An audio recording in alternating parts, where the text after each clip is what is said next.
In this segment of my Amtrak adventure, we paid a visit to the Museum of Science and Industry in Chicago while we were awaiting our next train.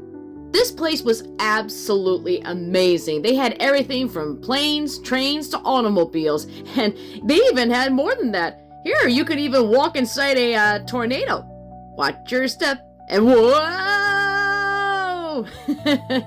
Just kidding. But it was so much fun to be able to see all this. There's a lot of interactive exhibits for people of all ages to enjoy. They had stagecoaches, they also had an Acme Steel Company display, and so much more on the history of Chicago and all sorts of different science exhibits, including a swinging pendulum. They also had an avalanche simulation, but one of the big crown jewels that they have is a full-size German U-boat. This thing is massive. I could not get over the size of it. I actually first saw it in my 8th grade years, but I barely remember it, so to see this, it still blows my mind. To give you an idea of the size, that guy was at least 6 feet tall in the background. It's hard to believe these things could actually sail under and on the water. The museum did a fine job restoring this, and letting people see it up close is massive. Although, looking at the back end of this thing, I'm sort of getting Titanic vibes.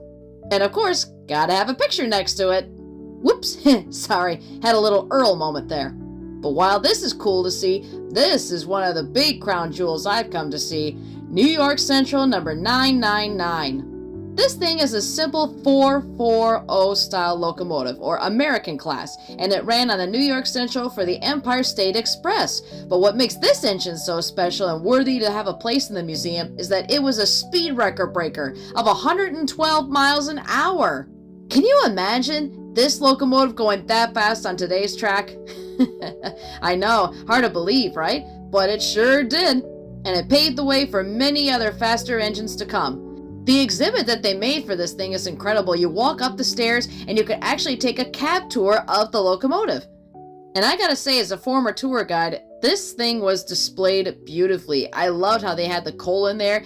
And the engineer even tells you the story of how he broke the record with the locomotive.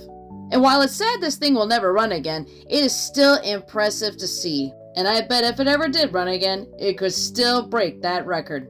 Another fun fact is that it was even on display at the World's Fair. So I say if anybody ever wants to make a duplicate of this engine, they got my support. I would love to see that happen again. But this is not the only locomotive there. They even have a replica of the famous rocket locomotive, and it's also interactive. Look at that go! Talk about a neat way to show kids how it was done back in the day. And for those of you who are big model train buffs, they have a really great model layout. And what's also cool is with the airplane displays above, you can look down below and it looks like you're actually going to land on the city. They even have a nighttime mode as well. I very much enjoyed the experience. Be sure to tune in for my part 2 segment where we get to see the Pioneer Zephyr.